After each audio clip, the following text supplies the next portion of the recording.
Summary of poem Break, Break, Break by Alfred Lord Tennyson.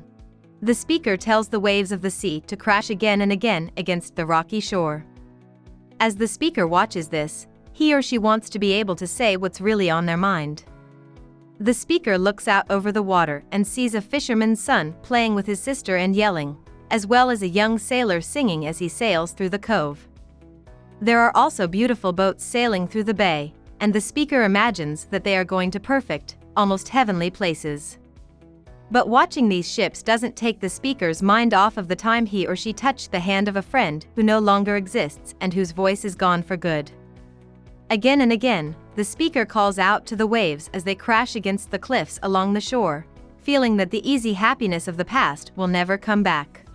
Break, Break, Break was written by Tennyson in 1835, but it didn't come out until 1842, 7 years later. The poem was in his second book of poetry, which was a 2-volume set called Poems.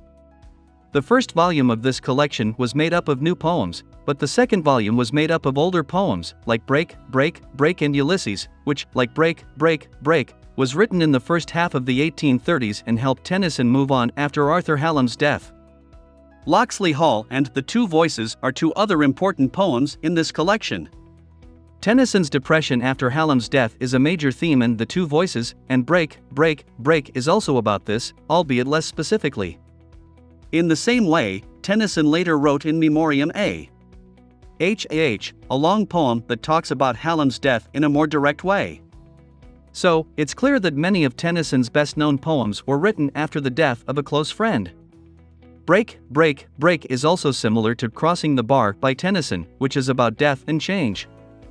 This poem, like Break, Break, Break, is set by the ocean and uses images from the sea to talk about ideas about being immortal. The sea also shows up in a lot of other famous poems. For example, Matthew Arnold's Dover Beach, Samuel Taylor Coleridge's The Rime of the Ancient Mariner, and Emily Dickinson's I Started Early Took My Dog all have important references to the sea. Hope we summarized it fully and you liked it. Please hit the like button and subscribe to our channel so that we are motivated to create more videos.